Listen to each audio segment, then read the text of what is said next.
Bien. Alors, on reprend notre présentation de Brentano. Ce que j'aimerais qu'on fasse aujourd'hui, c'est qu'on voit la troisième classe d'états mentaux de Brentano. Vous vous souvenez qu'il y a 3 classes d'états mentaux chez Brentano. La présentation, le jugement et l'amour et la haine. On va voir aujourd'hui la troisième classe et comment est-ce qu'il connecte ça à la notion de valeur, comment est-ce qu'il analyse les valeurs avec ça. Mais avant de commencer, et puis peut-être on entrera dans la métaphysique de Brentano. On a encore 2 séances sur Brentano avant de passer à Meinong. Avant de commencer, notre petit rappel habituel, et c'est comme d'habitude vous qui allez travailler, qui peut me dire quelle est la différence entre la présentation et le jugement chez Brentano?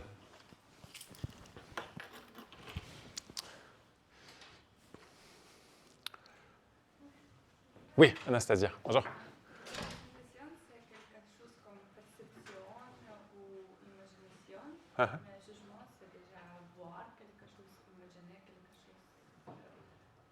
Vous avez dit 2 fois la même chose, parce que si vous dites la perception, c'est la présentation, c'est percevoir, et le jugement, c'est voir. Voir, c'est en général un type de perception. Est-ce que vous êtes d'accord que la présentation, c'est une forme, que la perception est une forme de présentation? Vous maintenez ça, vous, Anastasia? Oui. Est-ce que pour Brentano, la perception est une forme de présentation? Non. Pourquoi? Qui c'est qui arrive à me dire?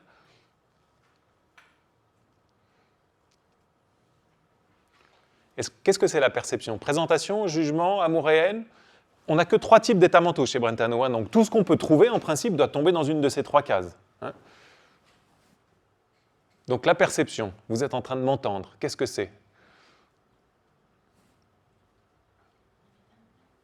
Pardon? C'est un état mental, bien. Mais là, vous n'avez pas pris de risque, Justine, parce qu'il faut dire quel type d'état mental. La perception, c'est un jugement chez Brentano. Pourquoi est-ce que c'est un jugement? Parce que la perception, elle vous dit que ce que vous entendez, que vous voyez, que vous touchez existe. D'accord? Elle prend pour existant son objet. Et souvenez-vous que la présentation, c'est quelque chose qui, à l'inverse, ne prend pas son objet pour existant. C'est pour ça que quand vous avez dit, Anastasia, l'imagination, c'était mieux, ça va plus dans le sens de la présentation. Le paradigme de la présentation pour Brentano, c'est la question. Quand vous vous posez une question, vous avez juste la présentation d'un contenu. Okay? Est-ce qu'il fait beau? Est-ce que la Terre est ronde? Et vous ne savez pas, il n'y a pas d'affirmation encore. Vous n'êtes pas en train de dire « il fait beau, la Terre est ronde ». D'accord? Dès que vous affirmez ou que vous niez, vous êtes du côté du jugement. Et tant que vous n'affirmez pas et que vous niez pas, que vous considérez une pensée, ça c'est le terme qu'utilise Frege à peu près à la même période, et bien là vous êtes simplement dans la présentation d'un contenu. Okay? Donc ça c'est la première chose que vous devez garder en tête, d'accord? Que vous auriez dû savoir. Je suis fâché que vous n'ayez pas répondu à cette question. La distinction entre la présentation et le jugement, c'est une des peut-être découvertes philosophiques, psychologiques, les plus importantes de Brentano. Okay? Considérer un contenu, ce n'est pas la même chose que l'affirmer. Une fois que vous avez ça en tête, ça vous permet de dérouler, on verra ça l'année prochaine quand on fera de la philosophie du langage, de dérouler toute l'idée qu'il peut y avoir différentes attitudes vis-à-vis d'un même contenu. Okay? Ce qu'on va appeler la différence entre les attitudes propositionnelles et les contenus propositionnels. Ce qui m'amène à ma seconde question. Cette fois-ci, j'aimerais que vous y répondiez. Autrement, je vais être vraiment fâché. La seconde question, c'est la suivante. Quelle est la différence entre des attitudes objectuelles et des attitudes propositionnelles? Qu'est-ce qu'on veut dire quand on dit qu'il y a certaines attitudes qui sont objectuelles et d'autres attitudes qui sont propositionnelles?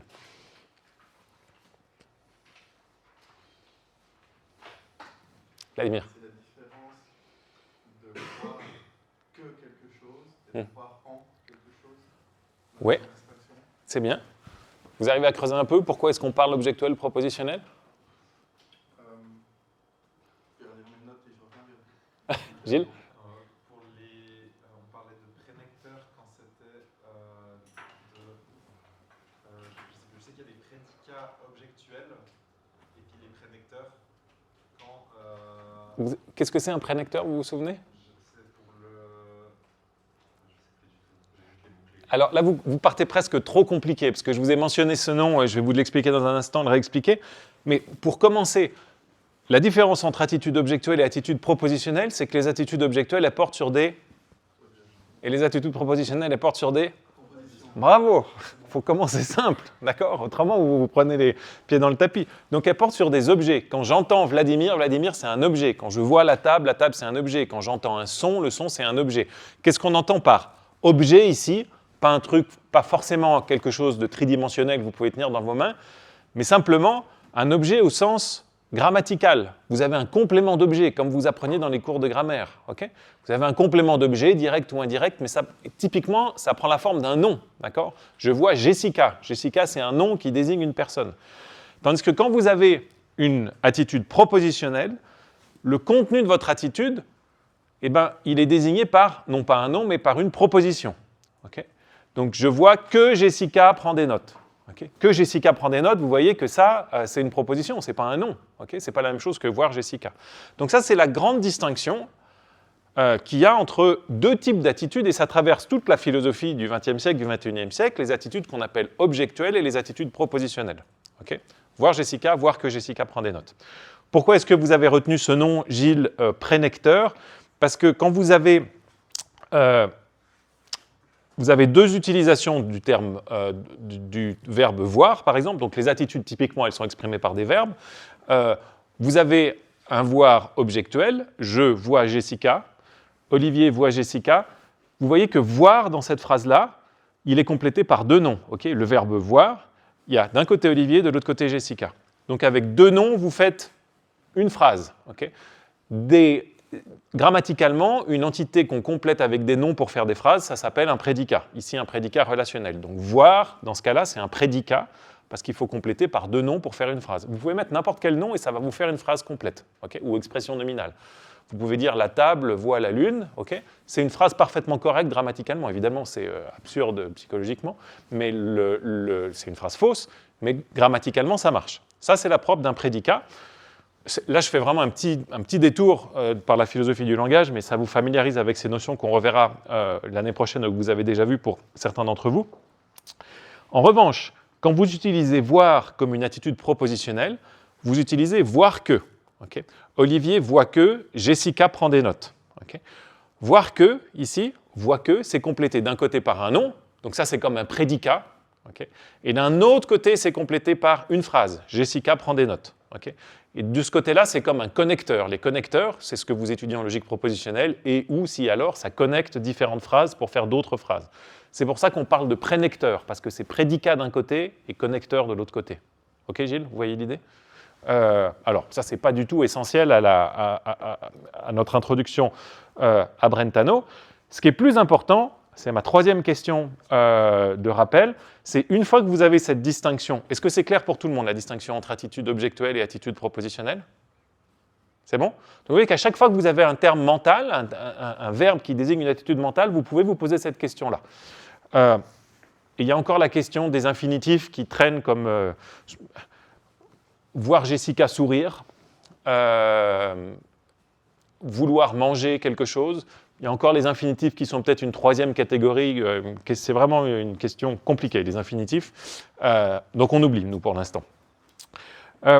Donc on a ces deux types d'attitudes, objectuelles et propositionnelles. Que pense Brentano de ces types d'attitudes-là? Quelle est sa thèse fondamentale au sujet des attitudes psychologiques? Propositionnelles, objectuelles, un peu des deux? Claire? Oui, tout objectuel. Okay, la grande thèse de Brentano, c'est que toutes les attitudes sont des attitudes objectuelles. Il n'y a pas d'attitude propositionnelle pour lui. Okay. Donc ça, il est en porte-à-faux total avec la philosophie ensuite du XXe siècle, ou en général, en tout cas la philosophie analytique du XXe siècle, qui aura tendance à dire qu'il n'y a que des attitudes propositionnelles. Okay. Et puis, vous avez une position intermédiaire qui dit qu'il y a certaines attitudes objectuelles, certaines attitudes propositionnelles. Bien, alors,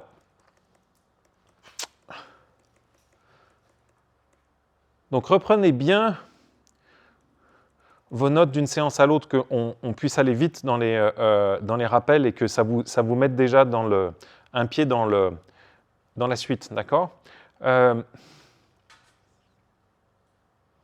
vous, ça vous économise du temps le jour où où il faudra réviser avant l'examen. Si avant chaque séance, vous relisez les notes par ailleurs. Donc, je vous conseille très vivement de le faire. Alors, on s'est intéressé à la fin de la séance dernière à cet argument un peu qui nous a pas mal occupé, que je voudrais terminer aujourd'hui, qui est un argument pour l'objectualisme. Qu'est-ce que ça veut dire comme ça? Ça ne paraît pas parfaitement cristallin. Mais l'idée de Brentano, comme on vient de le voir, c'est que tous les jugements portent sur des objets. Okay? Tous les jugements sont objectuels. Et ça, c'est en porte-à-faux avec la manière dont on juge tout un tas de choses. Je juge que Maëlle est présente. C'est un jugement qui semble être propositionnel. D'accord ? C'est même bizarre d'utiliser juger et de mettre juste un nom après. Okay ? Je juge Maëlle. Ça semble être l'attitude d'un juge à la cour, quoi. Mais en général, quand on utilise jugement, c'est parce que ce n'est pas le sens qui intéresse Brentano. On a toujours une proposition après. Donc il faut comprendre pourquoi Brentano veut dire que tous les jugements sont objectuels. Okay. Et pour que vous voyez un petit peu la direction de sa philosophie, vous verrez que cette idée que tous les jugements portent sur des objets, ça va être apparié parfaitement avec sa métaphysique, où il pense que tout ce qui existe dans le monde, ce sont des choses. Donc il y a une grande élégance dans le système de pensée de Brentano, si vous voulez, qui est que vous avez une approche des états mentaux qui correspond parfaitement à la métaphysique, aux choses qui existent dans le monde. Tous les états mentaux portent sur des choses, et qu'est-ce qui existe ? Eh bien des choses. Okay. Donc il y a une grande complémentarité entre les deux, et vous verrez que ce rapport entre la métaphysique et les états mentaux, il va en fait traverser toute l'école brentanienne.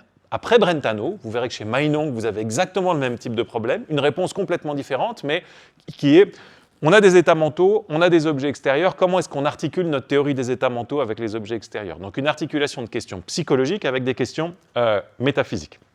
Alors, je ferme cette petite parenthèse. Ce qui nous a intéressé la dernière fois, c'est cet argument qui conduit Brentano à dire que tout jugement est objectuel. Un jugement, vous vous souvenez, c'est une affirmation, okay, ou une négation. Je juge que quelque chose est le cas. Comment est-ce que Brentano arrive à cette conclusion, qui est contre-intuitive ? Il commence par dire que tout jugement est existentiel, on va le voir brièvement, et nous, ce qui nous a beaucoup occupé, qui était la partie ardue de la dernière séance, c'est l'idée que tout jugement existentiel est objectuel. Qu'est-ce que veut dire cette histoire ? Si je dis Vladimir existe, si je juge que Vladimir existe, apparemment, je juge que Vladimir existe, c'est une phrase, donc cette attitude, elle est propositionnelle. D'accord ? La théorie standard et la théorie la plus immédiate des jugements existentiels, c'est que ce sont toujours des jugements propositionnels. Okay ? Si vous jugez que quelque chose existe, le contenu de votre jugement, c'est une phrase. Okay ? Ce n'est pas un nom, ce n'est pas pareil que affirmer Vladimir. Okay ? La thèse fondamentale de Brentano sur le jugement, c'est que quand vous jugez que Vladimir existe, en réalité, vous affirmez Vladimir. Okay. Autrement dit, vous n'attribuez pas à Vladimir la propriété d'exister, mais vous avez dans votre attitude mentale, dans ce que Brentano appelle le mode, une manière de dire « je présente comme existant, ça c'est mon mode, c'est ce qu'il y a dans ma tête, Vladimir ». C'est là où vous m'avez demandé, Claire, méchamment, de reformuler ma proposition plein de fois. Et en fait, c'était méchant, parce que vous ne pouvez pas la reformuler, cette proposition, sans faire une forme de violence au langage ordinaire, parce que ce n'est pas comme ça qu'on parle de l'existence. Okay ? En général, quand vous dites que vous jugez que quelque chose existe, vous présentez, vous affirmez Vladimir comme existant, ou que Vladimir existe, okay, ce que vous avez là à gauche sur le tableau. Mais ce que veut dire Brentano, c'est que si je juge que Vladimir existe, je présente comme existant, dit très vite, Vladimir. Et le seul objet de mon état mental, c'est Vladimir. Okay. Et c'est ce que vous avez dit tout à l'heure, quand je vous posais des questions, Vladimir, en disant la distinction entre attitude propositionnelle et attitude objectuelle, c'est la distinction entre croire que X existe et croire en X. Et bien, vous pouvez vous dire que pour Brentano, même s'il n'utilise pas directement ces locutions, croire que Vladimir existe, c'est la même chose que croire en Vladimir. Okay ? Donc, c'est ça la notion fondamentale pour lui, croire en. hein. Donc vous mettez, si vous voulez, l'existence du côté du mode intentionnel et pas du côté du contenu intentionnel, pour parler dans ce terme-là. Vous vous souvenez ce que c'est qu'un mode intentionnel? C'est la manière dont un état mental se rapporte à un objet. La perception, le jugement, tous les types d'états mentaux sont des modes intentionnels. Okay. Et justement, l'existence, c'est ce qui va définir le mode intentionnel du jugement. Le jugement, c'est cette attitude qui consiste à prendre comme existant, à affirmer les choses, okay, ou à les nier, les prendre comme non existantes. Est-ce que vous avez des questions là-dessus ou est-ce que ça va? Sûr? Ok. Vous voyez, c'est pas facile de saisir exactement, de le formuler dans un langage limpide parce que ça ne correspond pas à notre manière ordinaire de parler. Mais pour Brentano, le langage nous trompe là-dessus. Hein. Brentano dit, attention, il ne faut pas penser que parce que le langage fonctionne de manière prédicative, la réalité est comme ça. En réalité, ce qu'il y a, c'est des états mentaux qui affirment leurs objets et leurs objets sont à l'extérieur. On ne doit pas se prendre les pieds dans le tapis du langage et juste regarder la structure du langage pour faire de la métaphysique et de la psychologie. Okay. Donc le langage a quelque chose de trompeur. C'est pour ça que sa théorie se laisse mal formuler dans le langage, mais on arrive quand même à la comprendre. En tout cas, j'espère que vous l'avez comprise ici.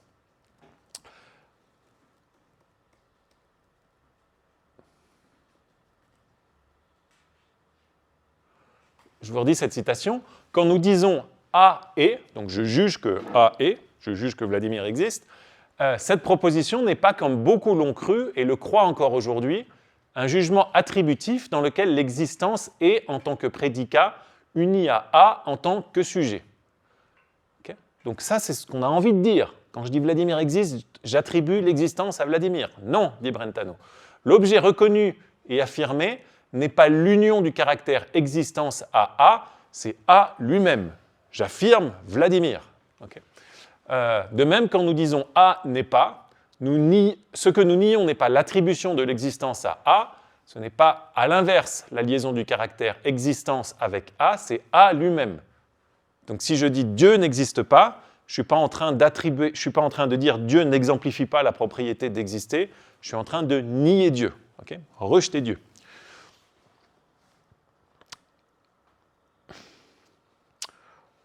Ok, donc ça c'était le point difficile de ce qu'on a vu la dernière fois. Et puis, à ce point difficile s'ajoute une petite coda difficile, mais qui va s'éclairer aujourd'hui. Et je me suis dit, en fait, j'ai suivi la progression de présentation de Brentano, mais ce serait mieux de commencer par les émotions pour en revenir au jugement après. C'est que, est-ce que quelqu'un se souvient de la manière dont Brentano définit l'existence à l'aide de ça? Qu'est-ce que c'est qu'exister? Vous vous souvenez que c'est une grande question en métaphysique, l'existence? Est-ce que c'est une propriété? Vous vous souvenez, pour ceux qui ont suivi le cours d'introduction à la métaphysique, est-ce qu'il faut la concevoir comme une propriété de second ordre? Il y a au moins un et au plus une individu tel qu'il satisfait une propriété. Comment est-ce que Brentano rend compte, lui, de l'existence? Vladimir? Exactement. Donc il a maintenant cette attitude qui consiste à prendre pour existant Vladimir, affirmer Vladimir. Qu'est-ce que c'est pour Vladimir que d'exister, va dire Brentano? C'est être tel qu'il est correct de l'affirmer, qu'il est correct d'affirmer Vladimir. Okay. Vladimir, il mérite qu'on l'affirme. Et souvenez-vous, affirmer, c'est pas juste ou rejeter, c'est pas dans le sens bien aimé, pas bien aimé. Ça va être la 3e classe de Brentano. Mais si quelque chose existe, alors l'attitude correcte à avoir à son égard, c'est de la juger positivement. Et si quelque chose n'existe pas, l'attitude correcte à avoir à son égard, c'est de la juger négativement. Et son existence n'est rien de plus que ça. Son existence, c'est mériter d'être accepté. Et ne pas exister, c'est mériter d'être rejeté. Okay. Encore une fois, rejeté, pas dans le sens ne pas aimer. Alors, ça peut vous sembler bizarre, mais vous allez voir que Brentano va dire exactement la même chose pour les valeurs. Et ça va être une thèse. Cette thèse de Brentano sur l'existence, elle est assez hétérodoxe et peu de gens autres que lui l'ont suivi. Okay. En revanche, il va dire la même chose sur les valeurs, et ça va avoir une grande influence, comme on va le voir dans un instant. Pour divulgacher, comme on dit dans bon français, ce que Brentano va dire sur les valeurs, c'est que être bon pour Vladimir, Ben, vous allez me dire ce que c'est. Qu'est-ce que c'est être bon pour Vladimir, si vous faites la même chose? Oui, Vladimir? C'est devoir être bon, mériter d'être bon. Il est correct de juger que je suis. Alors, ce n'est pas devoir être bon. Si vous dites, donc la fin de ce que vous avez dit est juste, mais si vous dites être bon, c'est devoir être bon, vous avez une définition circulaire d'être bon, d'accord? On veut comprendre ce que c'est qu'être bon, donc on ne veut pas, dans l'analyse de bon, revoir apparaître le mot bon. Par contre, être bon, pour Vladimir, c'est ce que vous avez dit à la fin de votre réponse est correcte, c'est mériter d'être aimé. Okay. Qu'est-ce que c'est que les choses qui ont une valeur positive? C'est les choses qui méritent d'être aimées. Et qu'est-ce que c'est que les choses qui ont une valeur négative? C'est les choses qui méritent d'être haïes. Okay. Donc, être mauvais, c'est mériter d'être haï. Être bon, c'est mériter d'être aimé. Okay. Ça, c'est la théorie qu'on va appeler la théorie de la patate chaude dans un instant et qui est très influente aujourd'hui encore en théorie des valeurs. Bien, j'ai terminé le rappel, un peu long, mais parce que c'était une séance assez difficile, mais c'est vraiment important que vous arriviez à voir que chez Brentano, donc pour replacer tout ça dans le contexte général, vous avez vu qu'il y a l'intentionnalité qui caractérise tous les phénomènes mentaux, ça c'est sa première grande innovation. Et après, avec ces trois modes intentionnels, il introduit trois types d'états mentaux, distinction, présentation, jugement, grande nouveauté, définir les modes intentionnels par différents types, manières d'apporter les objets, et autre nouveauté, dire tous les états mentaux sont des états objectuels, qui portent sur des choses, et en fait, il n'y a pas d'états mentaux propositionnels. Si on a cette impression, c'est juste un piège du langage. En réalité, on ne voit, on entend, on ne juge, on ne désire, on n'aime que des objets. Pas des objets dans le sens des tables, les personnes sont des objets, mais des choses qui n'ont pas la structure d'une proposition, qui n'ont pas la structure d'un prédicat qu'on attache à un sujet. Ça va? Ouais? Ok.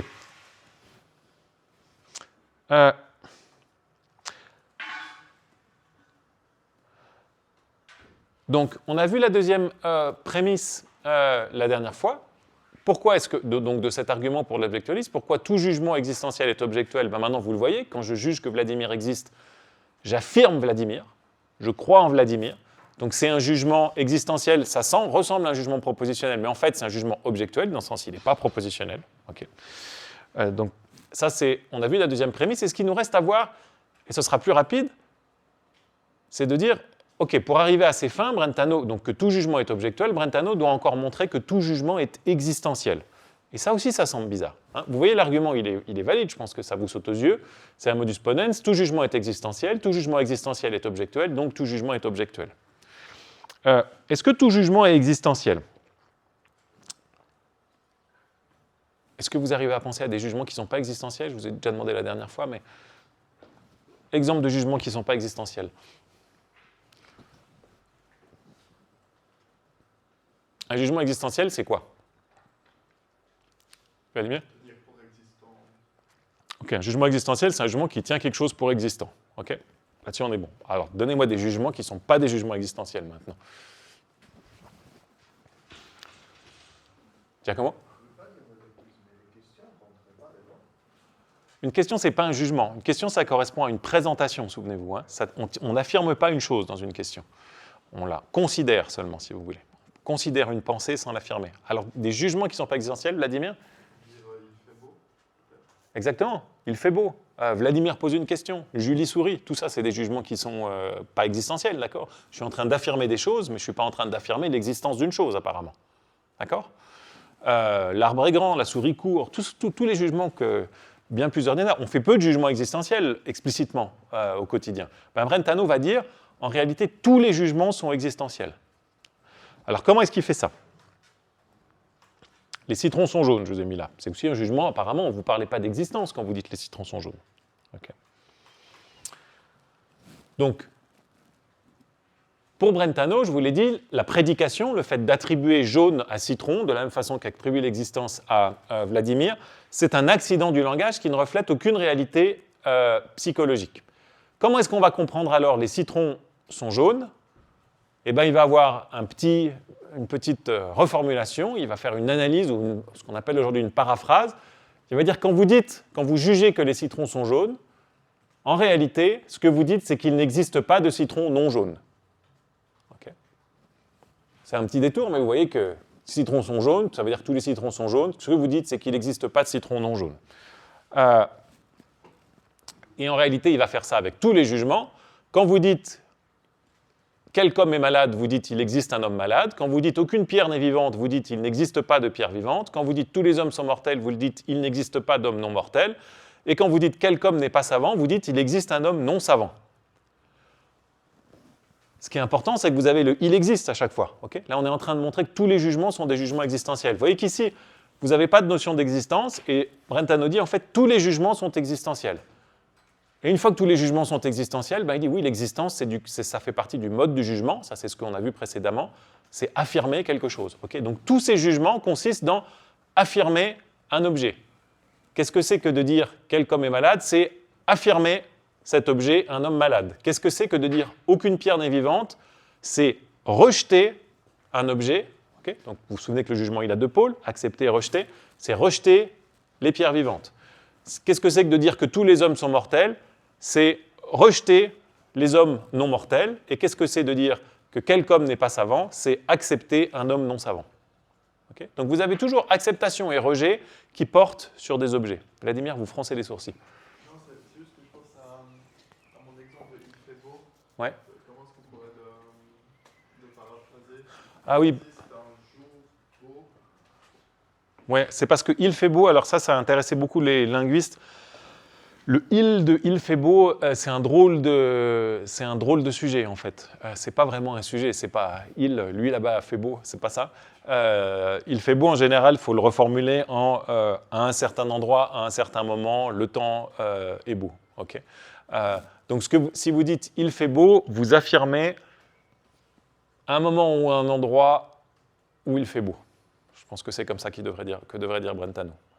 Mais le il fait beau, c'est un peu c'est un jugement d'un genre assez bizarre. Si vous devez, imaginez-vous si vous avez fait de la logique des prédicats, devoir formaliser il fait beau, c'est difficile. Si vous dites, si on vous demande de formaliser Vladimir fait un gâteau, il fait un gâteau, pardon, ça c'est assez facile. Okay, il vous faut un prédicat, il existe X, il existe Y, il y a la relation faire entre les deux, et puis et c'est faire un gâteau, faire, pardon. Voilà, et puis là, vous formalisez comme ça. Mais par contre, il fait beau, c'est pas qu'il y a quelqu'un qui fait le beau temps. C'est pas Dieu qui fait le beau temps. Peut-être que c'est ça, mais c'est pas ce qu'on dit quand on utilise la phrase en question. Donc, oubliez il fait beau, trop compliqué. Là, on part de choses très simples, et c'est déjà compliqué avec ces choses simples. Donc, vous voyez, ça, c'est la première étape dans l'argument de Brentano pour montrer que tous les jugements sont objectuels, c'est de dire ils sont tous existentiels. Et puis maintenant, vous connaissez la deuxième étape, vous savez comment comprendre il existe, il n'existe pas. C'est des attitudes à chaque fois pour Brentano. C'est accepter et rejeter. Il existe, c'est accepter. Il n'existe pas, c'est rejeter. Okay. Donc tous les jugements vont être objectuels. Alors là, vous pourriez me dire non. Vous devriez me dire non. Que ne l'avez-vous pas fait? Vous devriez dire non, mais qu'est-ce que c'est que cette histoire? Un homme malade, c'est un faux nom, ça. Un homme malade, c'est une proposition déguisée. Quand vous dites « il existe un homme malade », vous êtes en train de dire « il existe un homme qui est malade ». Vous êtes en train de faire une proposition, d'accord? Vous êtes en train d'attribuer le prédicat « être malade » à un homme. Donc « il existe un homme malade », ça revient à dire « il existe un individu tel que cet individu est un homme et que cet individu est malade ». Donc vous êtes en train de faire une phrase. Brentano nous dit tout ça doit porter que sur des objets, mais vous avez une proposition qui est cachée dans homme malade. Ce n'est pas parce que vous dites homme malade qu'il n'y a pas un prédicat. Donc homme malade, ce n'est pas un nom, c'est une proposition. Ça, c'est l'objection. Ça, c'est comme ça que vous formalisez pour ceux qui ont fait logique des prédicats. Homme malade, il existe au moins un homme, au moins un X, c'est que cet X est un homme et que cet homme est malade. Qu'est-ce que c'est que la réponse de Brentano à ça? C'est de dire non. Encore une fois, vous vous laissez avoir par le langage. Homme malade, pour moi, c'est un nom. Okay. Et un homme malade, on va le voir, là on met le premier pied dans la métaphysique de Brentano. Un homme malade, c'est une chose. Okay. Donc supposez que Giacomo soit malade. Giacomo, c'est une substance. Une substance est aussi une chose. Mais quand vous regardez Giacomo, maintenant, vous avez plein de choses au même endroit. Vous avez Giacomo. Vous avez Giacomo malade, vous avez Giacomo qui écrit, vous avez Giacomo l'étudiant de philosophie, vous avez Giacomo, le fameux joueur de basket, je ne sais pas. Tout ça, ok? Toutes ces substances sont au même endroit au même moment. D'accord? Et tout ça, ce sont des choses pour Brentano. Okay? Même si dans le langage, on peut utiliser des propositions pour exprimer ça, métaphysiquement, ce qu'il y a, c'est plein de substances au même endroit. Giacomo, Giacomo malade, Giacomo qui prend des notes, etc. D'accord? Donc, ce n'est pas des faits, ce n'est pas Giacomo qui exemplifie la propriété d'être malade, ce n'est pas Giacomo qui exemplifie la propriété d'écrire, c'est Giacomo écrivant, Giacomo malade, ainsi de suite. Vous pouvez mettre un tiret entre homme et malade, si vous voulez. Donc, qu'est-ce que vous faites quand vous dites que Giacomo est malade? Eh bien, vous acceptez Giacomo malade. Vous êtes en train de dire, vous tenez pour existant une chose, à savoir Giacomo malade. Vous dites cette chose, Giacomo malade, elle existe. C'est ce que vous dites quand vous dites que Giacomo est malade. Okay.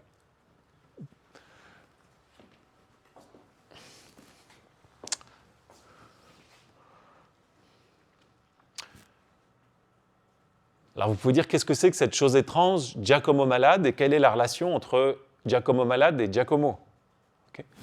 La réponse de Brentano, ça va être de dire, je vous l'ai dit, mais je le répète, Giacomo malade, ou un homme malade, c'est une chose. C'est juste une chose qui est au même endroit que Giacomo. Alors on va voir comment est-ce que Giacomo et Giacomo malade sont reliés entre eux, mais c'est ce qu'on appelle le réisme de Brentano. Dans l'ontologie mature de Brentano, parce qu'au début il hésite un petit peu, dans l'ontologie mature de Brentano, vous n'avez que des choses. Et des choses, c'est Giacomo, mais c'est aussi Giacomo malade. Alors là, je vous donne un petit peu un avant-goût de ce qui va venir dans la deuxième partie de la séance aujourd'hui. Okay. Je vous épargne cette citation que vous pourrez reprendre. Donc vous voyez que là, on a vu comment Brentano justifie ces deux premières prémices pour arriver à cette idée que tout jugement est objectuel. Tout jugement est existentiel. On a vu comment maintenant. Chaque fois que vous affirmez quelque chose, même si vous dites les citrons sont jaunes, en réalité, vous faites un jugement existentiel négatif. Vous dites il n'existe pas de jugement non jaune, de citron non jaune, pardon. Tout jugement existentiel est objectuel. On l'a vu en début de séance, ou en fin de séance dernière. Quand vous dites que Giacomo existe, en fait, vous jugez comme existant Giacomo. Et c'est Giacomo et uniquement Giacomo l'objet de votre jugement. Et de tout ça, ça vous permet de conclure que tout jugement porte sur un objet.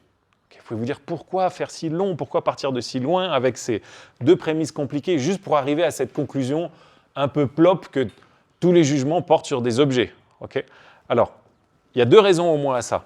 Une première raison, c'est que ça permet à Brentano de dire, regardez, tous les états mentaux ont la même structure, tous les états mentaux portent sur des objets.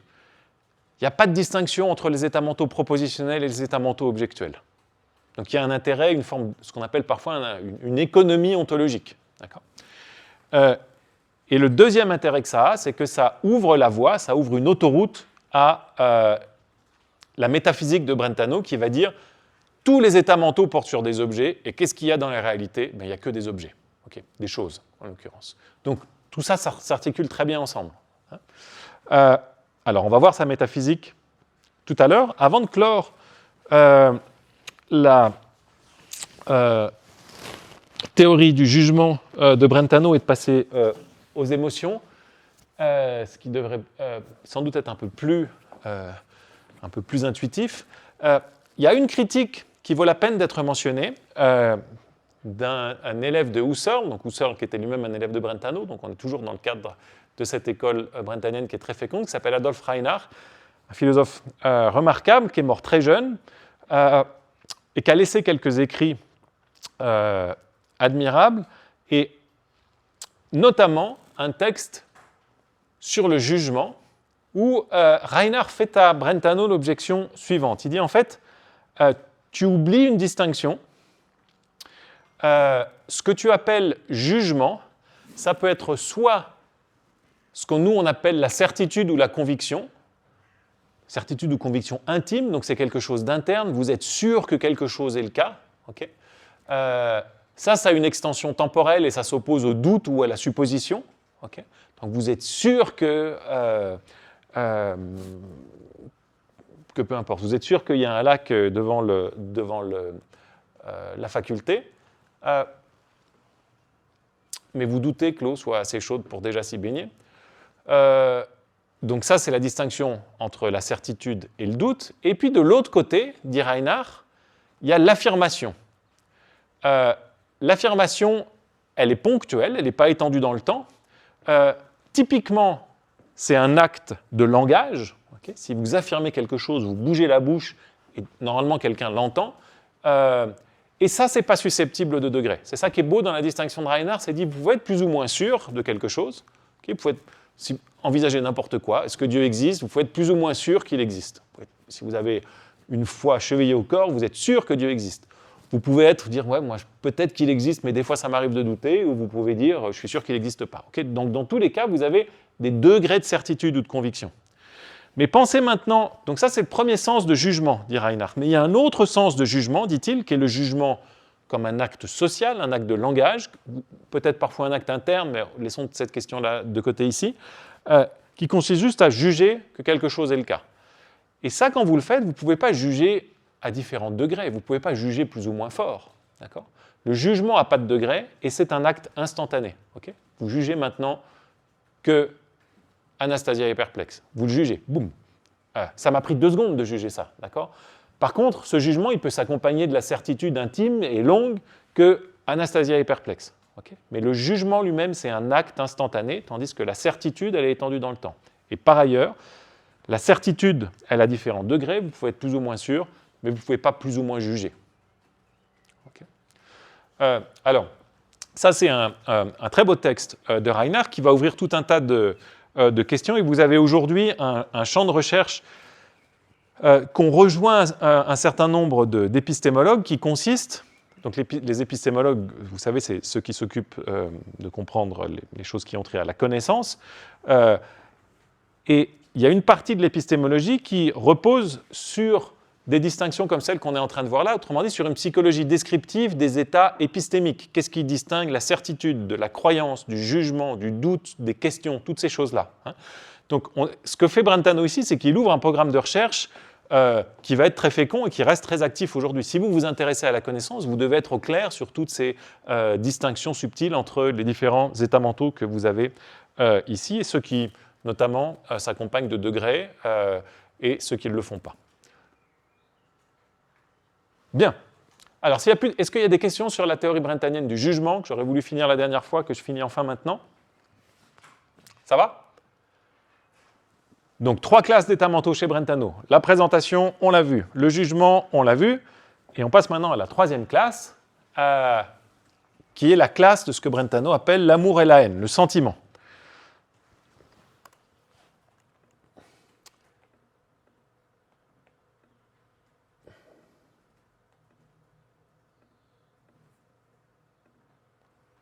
OK.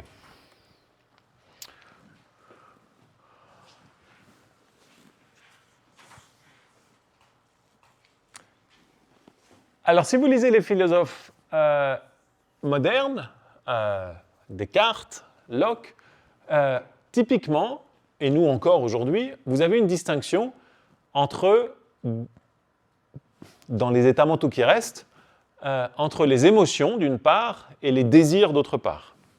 Okay. Donc avec les émotions, on range plus généralement les états affectifs, les émotions, les sentiments, les humeurs, et avec les désirs, on range ce qu'on appelle les états conatifs, les désirs, la volonté, les intentions, les décisions, auxquelles parfois on ajoute les essais, etc.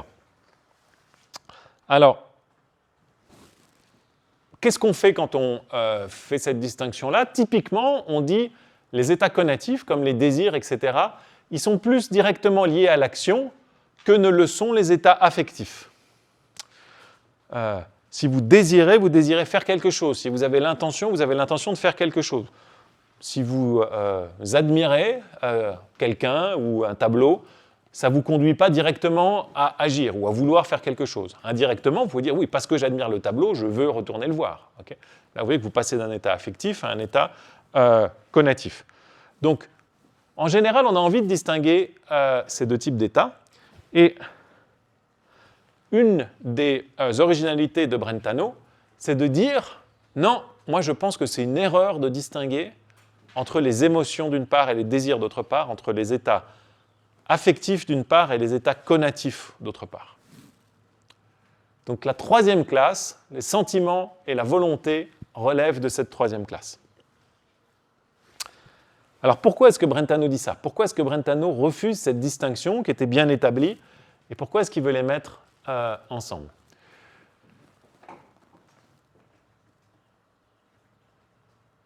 Son argument, c'est un argument son argument principal, c'est un argument de transition continue. Alors il dit, c'est vrai à première vue que le sentiment d'une part et l'effort d'autre part, donc vous voyez que le sentiment, c'est la chose la plus proche de l'état affectif le plus passif en un sens, et l'effort, c'est l'état conatif le plus actif, vous êtes en train de faire quelque chose, c'est pour ça que Brentano prend les deux choses les plus éloignées. Le sentiment et l'effort, ils paraissent très éloignés. Mais en réalité, dit Brentano, si vous regardez bien les choses, vous vous rendez compte qu'il y a tout un tas d'étapes intermédiaires qui permettent de faire une transition continue entre le sentiment et l'effort. Donc voici ce qu'il dit. Partez du sentiment, vous avez la tristesse, vous regrettez l'absence d'un bien. Après, vous regrettez de ne pas avoir de glace. Après, vous voulez que cette glace soit à vous. Vous désirez faire en sorte que cette glace soit à vous. Vous avez le courage de vous lancer dans l'acquisition de la glace. Vous prenez la décision d'acheter la glace.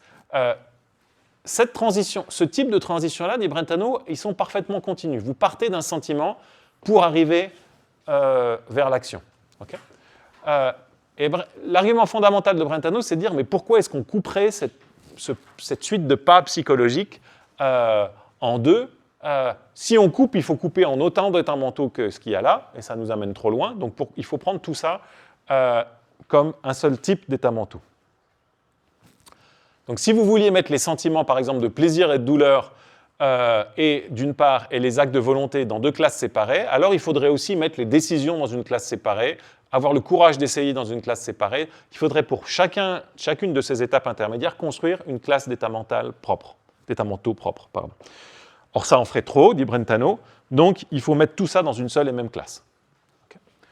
Donc l'argument, il y a de la continuité ici, et c'est arbitraire de couper. Si vous coupez à un endroit, vous devez couper partout, et vous vous retrouvez non plus avec 3 classes d'états mentaux, mais avec 150 classes d'états mentaux, parce qu'en plus de présentation et jugement, vous ajoutez le désir, l'intention, la décision, le plaisir, etc., etc. Les émotions, les sentiments, tout ça. Je vous le cite sur le sujet. Par jugement, nous entendons, suivant l'usage généralement admis dans le langage philosophique, le fait de reconnaître comme vrai ou de rejeter comme faux. Annehmen, verwerfen. Mais nous avons déjà fait remarquer qu'on parle également d'affirmation ou de rejet dans des cas où beaucoup n'emploient pas le terme de jugement, comme par exemple à propos de la perception d'actes psychiques et à propos du souvenir. Bon, ça c'est un petit rappel, pour la perception interne, c'est aussi du jugement pour Brentano. C'est pour la troisième classe, celle des mouvements affectifs, Gemütsbewegungen, caractérisés comme phénomène de l'intérêt ou de l'amour, que nous manquons surtout d'une expression simple, vraiment appropriée. Cette classe doit, à notre avis, comprendre tous les phénomènes psychiques qui ne sont pas compris dans les deux premières, la présentation et le jugement. Mais par mouvement affectif, on n'entend communément que des états qui s'accompagnent d'une excitation physique perceptible.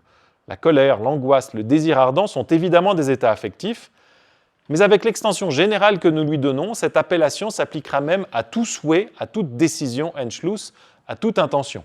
Okay? Donc cette troisième classe, elle inclut les émotions, les décisions, les souhaits, etc.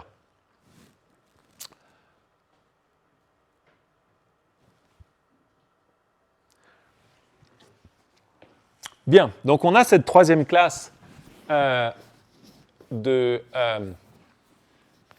mentaux. Et là, vous allez rencontrer une structure familière. Vous vous souvenez que pour Brentano, le jugement, maintenant on l'a vu et revu, ça consiste à tenir un objet pour existant ou vrai ou non existant ou faux, donc l'acceptation ou le rejet.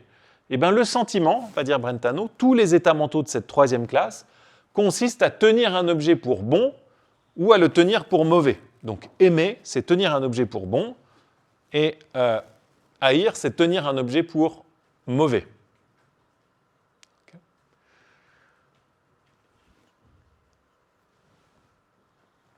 Cependant, tenir un objet pour bon, ça ne veut pas dire juger que cet objet est bon. Et tenir un objet pour mauvais, ça ne veut pas dire juger que cet objet est mauvais. Sinon, les états mentaux de la troisième classe seraient des états mentaux qui relèvent de la seconde classe, de la deuxième classe, à savoir celle du jugement. De même que tout jugement tient un objet pour vrai ou pour faux, tout phénomène qui appartient à la troisième classe, de façon analogue, tient un objet pour bon ou mauvais. Je donne une deuxième citation. Un phénomène de cette classe n'est pas un jugement tel que, donc la troisième classe, ceci est aimable ou ceci est haïssable, c'est un acte d'amour ou de haine. Dans les jugements, il s'agit de vérité ou de fausseté, et dans les phénomènes de cette classe, il s'agit du caractère bon ou mauvais, de la valeur positive ou négative des objets.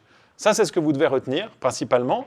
Le jugement, il vient en deux pôles, acceptation, rejet, et il est évaluable en termes de vérité ou d'existence. La distinction est ténue chez Brentano. À l'inverse, les phénomènes de la troisième classe, l'amour et la haine, ce n'est pas la vérité qui les définit, c'est le bon ou le mauvais, la valeur. Donc dans les jugements, il s'agit de vérité ou de fausseté. Dans les phénomènes de cette classe, il s'agit du caractère bon ou mauvais, de la valeur positive ou négative des objets. Et c'est cette relation caractéristique avec l'objet qui, je l'affirme, dans le désir et la volonté, aussi bien que dans tout ce que nous appelons sentiment ou émotion, est révélée d'une manière pareillement immédiate et évidente par la perception interne. Alors ça, c'est ce qu'il dit pour chaque type d'état mentaux. Alors je vous dis une dernière chose avant la pause. Ça va être facile parce que si vous avez bien compris le jugement, ça va être exactement la même histoire ici. Qu'est-ce que c'est que tenir un objet pour bon? Qu'est-ce que c'est que tenir Gilles pour élégant? Dans la compréhension ordinaire de ça, vous dites que si vous tenez Gilles pour élégant, je ne sais pas si c'est un si bon exemple en fait, maintenant que je regarde, si vous tenez Gilles pour élégant, vous prenez Gilles et vous lui attribuez la propriété d'être élégant. Okay? Si vous faites ça, vous êtes quoi? Vous êtes un propositionnaliste, ce que n'est surtout pas Brentano. Okay? Il ne veut pas qu'on réduise le contenu des états mentaux à des propositions. Qu'est-ce qu'on fait quand on tient Gilles pour élégant? On tient pour élégant Gilles. Okay? Donc l'objet de notre état mental, c'est une forme d'admiration esthétique, d'appréciation esthétique. Okay? Notre état mental, c'est une forme d'appréciation esthétique, et Gilles, et seulement Gilles, est l'objet de notre état mental. Okay?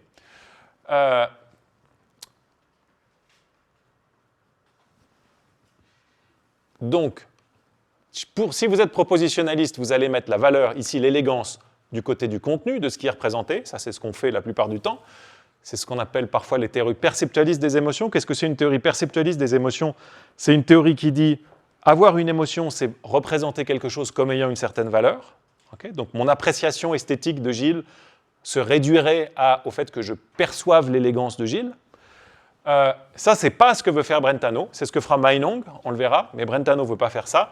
Brentano, lui, il dit non, apprécier Gilles esthétiquement, c'est juste avoir cette relation de présenter comme esthétique ou de présenter comme élégant Gilles. Mais l'élégance, si vous voulez, ou la valeur esthétique, elle est du côté du mode intentionnel, elle n'est pas du côté de l'objet. Exactement comme l'existence pour le jugement.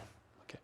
Donc toutes les attitudes sont objectuelles pour Brentano, et ce qui vous semble être un prédicat de l'objet de ces attitudes, en réalité, c'est une variation du mode intentionnel, okay, de la manière dont vous appréhendez les choses. Avec ces choses esthétiques, ça marche un peu mieux parce que vous pouvez dire que vous appréhendez esthétiquement les choses. Quand vous savez, les adverbes, il y en a qui ne marchent pas bien, de dire voir rougement, voir existamment, ça ne marche pas bien. Mais appréhender esthétiquement les choses, ça va mieux. D'accord ? Donc vous pouvez dire qu'est-ce que c'est qu'une attitude esthétique, qui est un sous-type de cette grande troisième classe, des classes du bon et du mauvais. Et bien vous pouvez dire c'est une manière d'appréhender esthétiquement le monde. Okay? Et vous pouvez avoir une appréhension esthétique positive ou négative, mais c'est une manière d'appréhender, ce n'est pas une manière d'attribuer une propriété esthétique à des objets extérieurs. Justine ? C'est normal que ce soit écrit l'existence et pas la valeur? Non, ce n'est pas normal du tout, vous avez raison.